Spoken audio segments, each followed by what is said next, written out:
Friends, എല്ലാവർക്കും നമസ്കാരം. Entertainment കീഴിലേക്ക് എല്ലാവർക്കും സ്വാഗതം. യെസ്, എന്റർടൈൻമെന്റ് കിഴി റിയാക്ഷൻ ആണ് എമ്പുരാൻ സിനിമയുടെ ബിഗ് സംഭവം വരാൻ പോവുകയാണ് 6 മണിക്ക്. എന്തായാലും ചെകുത്താന്റെ വരവാണല്ലോ. തീർച്ചയായിട്ടും ചെകുത്താന്റെയും രാജാവിന്റെയും വരവാണ്. രണ്ടും ഒരാൾ തന്നെ ആയതുകൊണ്ട് ഒരൊറ്റ വരവേ ഉള്ളൂ.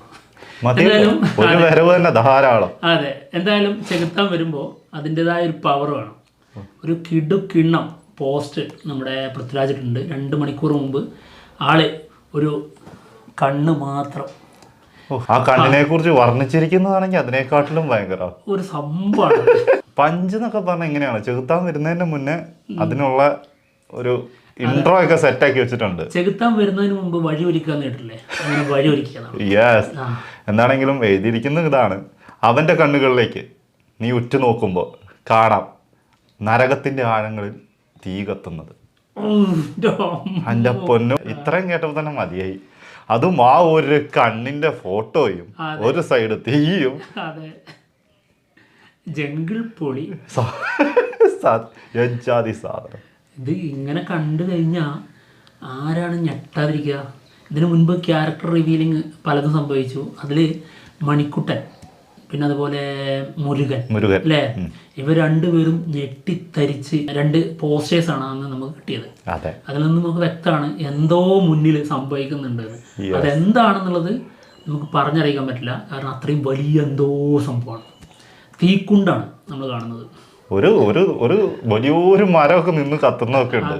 എന്താണെങ്കിലും ആ കത്തുന്നതിനകത്തു നിന്നുള്ള ഒരു കത്തുന്ന ഫോട്ടോയാണ് ഈ എടുത്ത് വെച്ചേക്കുന്നത്, അത് ഉറപ്പാണ്. അതെ, എന്തായാലും വീഡിയോ അതുപോലെ പോസ്റ്ററും എന്തായാലും പ്രത്യക്ഷപ്പെട്ടിട്ടുണ്ടാവും. ചെകുത്താൻ വരുമ്പോൾ ഒന്ന് പേടിക്കണം, തീർച്ചയായിട്ടും. അപ്പൊ ഒന്ന് കാണാം. ആദ്യം ഇതിന്റെ പോസ്റ്റർ ഒന്ന് കാണാം. അതെ, പോസ്റ്റർ എന്തായാലും നമ്മുടെ വാട്സപ്പ് ഗ്രൂപ്പുകളിലേക്ക് വന്നിട്ടുണ്ടാവും, ഉറപ്പല്ലേ? ഓ കള്ളൻ ഈ സാധനമാണ് കട്ട് ചെയ്തത് അല്ലേ? ഇത് തന്നെയാണ് നേരത്തെ വിട്ടിട്ടുള്ളത്. പോളീസ് സാധനം. മോനെ, ഓ, ഇത് നാട്ടിലുള്ള എബ്രാം ഖുറേഷിയാണേ. അതായത് പുറത്താകുമ്പോഴാണ് ആള് കോട്ടും സ്യൂട്ടും ഒക്കെ ഇട്ടിട്ടുള്ള വേറെ ലെവല്, ഒരു വേറെ ലുക്കിലേക്ക് വരിക. ഇത് സ്റ്റീഫൻ നെടുമ്പള്ളി നേരെ പോയിട്ട് ഒരു ബ്ലാക്ക് ഷർട്ട് എടുത്തിടും. ഇത് മാത്രമേ ചെയ്യുള്ളൂ, പക്ഷെ ടോട്ടലി മാറി ചെകുത്താനായി വന്ന് നോക്കും. പിന്നെ ചെയ്യുന്നതും നോക്കുന്നതും ഒക്കെ കണ്ടില്ലേ? നോക്കുന്ന പോലെ തന്നെ. അതെ, കണ്ണിലെ തീ കണ്ടോ? തീ ഇതാണ് പറഞ്ഞത് കേട്ടോ. അവന്റെ കണ്ണിൽ നീ നോക്കുമ്പോ നിനക്ക് കാണാം നരകത്തിന്റെ ആഴങ്ങളിൽ തീ കത്തുന്നത്. കറക്റ്റ് കാര്യമാണ്. തിജ്, ഇതിനാണ് ക്യാപ്ഷൻ തിജ് എന്ന് കൊടുക്കേണ്ടത്. എന്ത് ജാതി സാധനം. അയ്യോ, പോളി പോളി. എന്തായാലും ഇവർ കൊടുത്തിരിക്കുന്ന character name Mohanlal as Qureshi Abraham, also known as Stephen Nedumpally. അടിപൊളി. കുളിര് വരുന്നു. എനിക്ക് കുളിരല്ല അടിക്കുന്നത്, എനിക്ക് നല്ല തീ ഇങ്ങനെ ആളുകയാണ്. അത് നല്ലതാ, ആളണം. തീയല്ലേ കത്തുന്ന കാണുന്നത്. എന്താ മോനെ, തീപ്പൊരിയാണ് പാറുന്നത് കേട്ടോ. എൻ്റെ അമ്മ, ഈ കണ്ണിൽ ഈ സാധനം ഉണ്ടല്ലോ. ഇത് ഇപ്പോൾ നമ്മുടെ ലൂസിഫർ സിനിമയിൽ എന്താണ് നമുക്ക് കിട്ടിയത്? അതിന് ഇത്രക്ക് തീ ഉണ്ടായിരുന്നില്ല അല്ലേ? തിജായിരുന്നു, പക്ഷെ തിജും കട്ടിയായിരുന്നില്ല. അതിലും നമുക്കത് കാണാറുണ്ടോ, നരകത്തിന്റെ ആഴങ്ങളിൽ തീ കത്തുന്നത്. സത്യം, അത് തീ എന്ന് പറയുമ്പോ തീ ആയിരുന്നു എന്ന് മാത്രം പറയാനേ പറ്റുള്ളൂ. ഇത് കൂടെ തീയും ഉണ്ട്. ഓക്കെ, എന്തായാലും കൊടൂര പോസ്റ്റർ. ഇനി ആളെന്താ സ്റ്റീഫൻ എന്താ പറയാനുള്ളത് നോട്ടെ. അതെ, സ്റ്റീഫൻ പറയൂ. സ്റ്റീഫ പറയൂ. Okay, ready. Captain number 1. ഇനി 00 ഉണ്ടാവോ?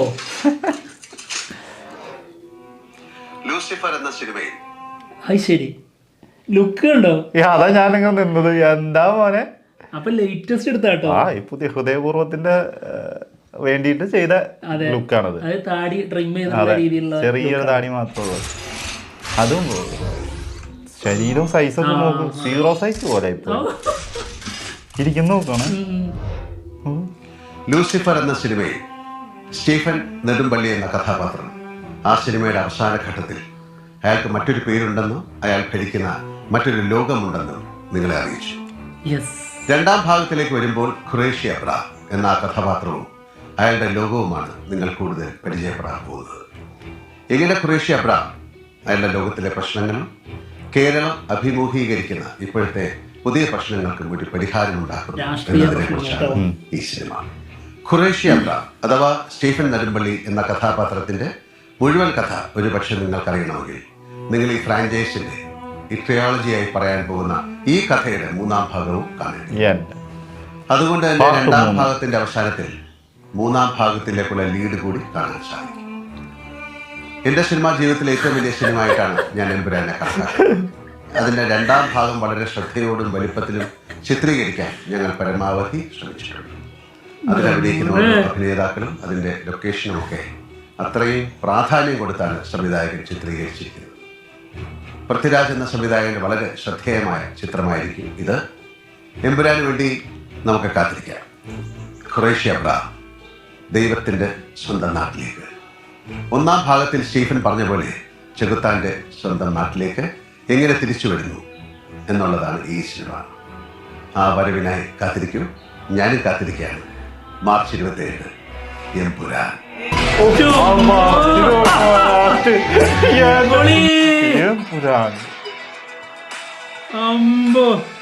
നമ്മളൊക്കെ പറയുമ്പോ അത് കുറെ ആർട്ടിഫിഷ്യലായി മാറും. ആർട്ടിഫിഷ്യൽ അല്ല, അതായത് എമ്പുരാൻ അനൗൺസ് ചെയ്തതിന് ശേഷം ഒരുപാട് പേര് എമ്പുരാൻ എന്ന് പറഞ്ഞിട്ടുണ്ട്. പക്ഷേ രാജാവ് പറഞ്ഞപ്പോൾ അതിൻ്റെതായ ഒരു മാറ്റം. അതാ പറഞ്ഞേ, നമ്മളൊക്കെ പറയും എമ്പുരാൻ എന്നൊക്കെ പറയും. നമുക്ക് ഭയങ്കര കടുപ്പത്തിലൊക്കെ പറയണം. അതെ, ആള് വന്നിട്ട് എമ്പുരാൻ എന്ന് പറഞ്ഞപ്പോൾ തന്നെ അതിന് തന്നെ ഉണ്ട് ഒരു ഭീകരത. അതാണ്, അതിനുണ്ടൊരു ഓറ. ഏജാതി സാധനം പൊളി. ശരിക്കും എനിക്ക് ഭയങ്കര ഗൂസ് ബംപ് കിട്ടിട്ടോ. ഉറപ്പല്ലേ? എനിക്ക് ആ ലാസ്റ്റത്തെ 3-ാം പാർട്ടിലേക്ക് ഒരു ടൈലന്റ് ഉണ്ടെന്ന് പറഞ്ഞില്ലേ, അത് കേട്ടപ്പോ നല്ല സന്തോഷം. അതെന്തിനാണ് അങ്ങനെ പറഞ്ഞു വെക്കുന്നത്? എന്തിനാണ് നിങ്ങൾ പറഞ്ഞു വെക്കുന്നത്? അങ്ങനെയാണെങ്കിൽ നിങ്ങളവിടെ എക്സ്പോസ് ആവുമല്ലേ? കാരണം ഇതിന്റെ ടീസർ ലോഞ്ചിങ്ങിന്റെ സമയത്ത് 3-ാം ഭാഗം ഉണ്ടാവോ എന്നൊക്കെ ഒരു നാടകം കളിച്ചില്ലേ? പിന്നെന്താന്നറിയോ, അത് അവിടുന്ന് അറിഞ്ഞാലല്ലോ. അതിനു മുമ്പേ അവർക്ക് അറിയാലോ. അതൊരു സത്യം. ഗംഭീര സാരം തന്നെയാണ് കേട്ടോ. ഇതിനകത്ത് ഇവര് കൊടുത്തേക്കണ ഈ ടൈലന്റിന്റെ കാര്യം ലാലേട്ടൻ എടുത്ത് പറയാനുള്ള കാരണം കൂടെ ഉണ്ട്. ഇതിന് ആള് ഒന്നും കൂടി കയറും. കാരണം ഇവരെന്താ ഇത് ലാസ്റ്റിലേക്ക് അടുത്ത ഫ്രാഞ്ചൈസിക്ക് വേണ്ടിയിട്ട് ഇവരെന്താ ചെയ്തു വെച്ചേക്കുന്നതെന്ന് അറിയാൻ വേണ്ടി ഒരു എന്താ ആകാംക്ഷ കൂടുതലായിരിക്കും. ശരിക്കും പറഞ്ഞു കഴിഞ്ഞാൽ ഈ ഒരു ക്യാരക്ടർ റിവീലിംഗ് വീഡിയോ മാത്രമല്ല, അതിന്റെ പോസ്റ്ററും കൂടി ഒരു പ്രത്യേക സാധനം മറച്ചിട്ടുണ്ട് അല്ലേ? ഒരു വലിയ സംഭവത്തെ വളരെ പെട്ടെന്ന്, അതായത് ഇന്ന് രാവിലെ സംഭവിച്ച ഒരു വലിയ കാര്യം ഇന്ന് വൈകുന്നേരം കൊണ്ട് തന്നെ അവർ ക്ലിയർ ചെയ്തു. തീർച്ചയായിട്ടും അത് വളരെ നന്നായി. അത് ഈ രീതിയിൽ അത് എഴുതിയത് കൊണ്ട് നന്നായി. ഇങ്ങനെ ക്ലിയർ ചെയ്ത് പോകണം, ഇല്ലെങ്കിലാണ് പ്രശ്നം. അല്ലെങ്കിൽ അത് പിടിച്ചേനെ, വളരെ പെട്ടെന്ന് പിടിച്ചേനെ. പല സ്ഥലങ്ങളിലും പല ആൾക്കാർ തൂക്കി തുടങ്ങിയിട്ടുണ്ട്. എന്താണെങ്കിലും ഞങ്ങളെ കൊണ്ട് മാക്സിമം ഇത് ഹൈഡ് ചെയ്യാൻ പറ്റിയിട്ടുണ്ട്. ഇനി ഇത് കഴിയുമെന്ന് സംശയം. ഇതിൽ കൂടുതലൊക്കെ ഒരു മനുഷ്യനെ കൊണ്ട് മറ്റേ നിങ്ങൾ അഭിനയിച്ച രസതന്ത്ര സിനിമയിൽ ഇന്നസെന്റ് ചെയ്യുന്ന അവസ്ഥയാണ് ഞങ്ങളുടേത്. അത് നിങ്ങൾ മനസ്സിലാക്കണം. ലാലേട്ടനോടാണ് കേട്ടോ, വേറെ ആരോടും അല്ല. അതെ, എന്നിട്ട് ഇവിടെ ഇരുന്നിട്ട് ഇത് എല്ലാം മനസ്സിലാവുന്ന രീതിയിൽ അങ്ങ് വിളിച്ചു പറയാലോ. അതെ, അങ്ങനെ ചെയ്യാൻ പാടില്ല. ഇതൊക്കെ ചെയ്ത് വളരെ മോശം കേട്ടോ. എന്തൊക്കെയാണെങ്കിലും ഈ ഒരു വരവ് ഒരു 1.5 വരവായിട്ടുണ്ട്. അതെ, ശരിക്കും പറഞ്ഞു കഴിഞ്ഞാൽ ആളെ ഏറ്റവും ഭംഗിയിൽ, അതായത് ഡെവിളായിട്ട് ഭയങ്കരമായിട്ടുള്ള ഒരു ഭീകരത തരുന്ന ലുക്ക്. ഈ സാധാരണ ഷർട്ട്, ബ്ലാക്ക് ഷർട്ട് ഇടുമ്പോഴാണ് വൈറ്റിൽ നിന്ന് മാറിയിട്ട് സാധാരണ ബ്ലാക്ക്, അതായത് ഖുറേഷി അബ്രഹാം തൻ്റെ ആ യൂണിവേഴ്സിലേക്ക് പോയിട്ട് ആളെ കാണുന്ന സമയത്തല്ല, അത് സ്റ്റൈലിഷ് ലുക്ക് എന്നുള്ള രീതിയിൽ നമ്മൾ ഞെട്ടിയതാണ്. പക്ഷെ അതിനേക്കാളും ഒരു ഇമ്പാക്റ്റ് ഈ ഒരു ലുക്കിനാണ്. അതായത് ലൂസിഫറിന്റെ ക്ലൈമാക്സ് ഓർത്താൽ മതി. അതെ, ആ സോങ്ങിന്റെ സമയത്ത് വരുന്ന ബ്ലാക്ക് ഷർട്ടും വൈറ്റ് മുണ്ടും കൊടുത്തിട്ടാ വരുന്നില്ലേ, അത് തന്നെ. അപ്പോൾ ആ ലുക്ക് ഇപ്പോഴാണ് നമുക്ക് മുമ്പിലേക്ക് വന്നത്. യെസ്, എന്താണെങ്കിലും ഗംഭീരമാണ്. ആ ഒരു ലുക്ക് മാറിയിട്ട് ആ ലുക്ക് അടിപൊളി. എന്നിട്ട് വീഡിയോയിലേക്ക് വന്നപ്പോഴത്തേക്കും എന്ത് ജാതി രസം, അത് ക്യൂട്ടില്ലേ, എന്ത് രസം. ഏതോ ഒരു വീഡിയോയിൽ ഞാൻ ആരോ പറഞ്ഞു കേട്ടിട്ടുണ്ട്, ലാലേട്ടൻ ഇങ്ങനെ മീശ പിരിച്ചു വെച്ചിട്ട് അഭിനയിക്കും. ആ സമയത്ത് ലാലേട്ടൻ ഭയങ്കര മാസ്, എന്തോ ഒരു അനുമേനോനാന്ന് തോന്നുന്നു, ഒരു അവതാരമൊക്കെ എടുത്ത പോലെ അത്രയ്ക്ക് പവർഫുൾ ആയിട്ട് കാണിക്കും.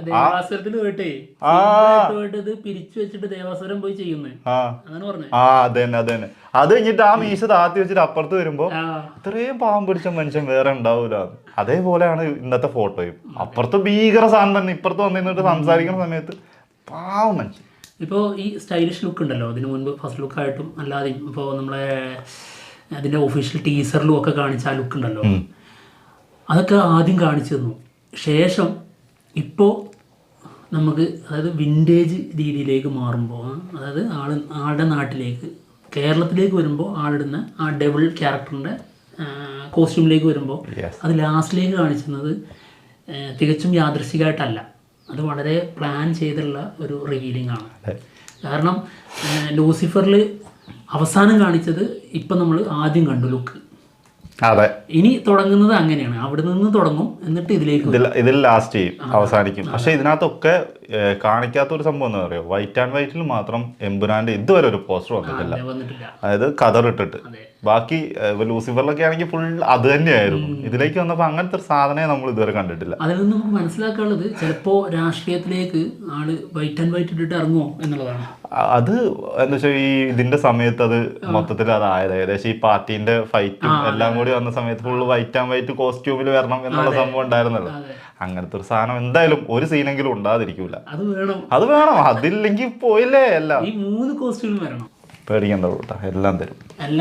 എന്തിന് ഇത് തന്നെ പോലെ പോസ്റ്റർ മതി, ധാരാളമാണ്. പിന്നെന്താ, എന്തൊരു ഇമ്പാക്ട്. അപ്പൊ എന്തായാലും കിട്ടിക്കിയിട്ടുണ്ട്. ഞങ്ങൾ പോവാണ്. മറ്റുള്ള വിശേഷങ്ങളുമായിട്ട് ഉടനെ തന്നെ വരാം. ബൈ. ബൈ.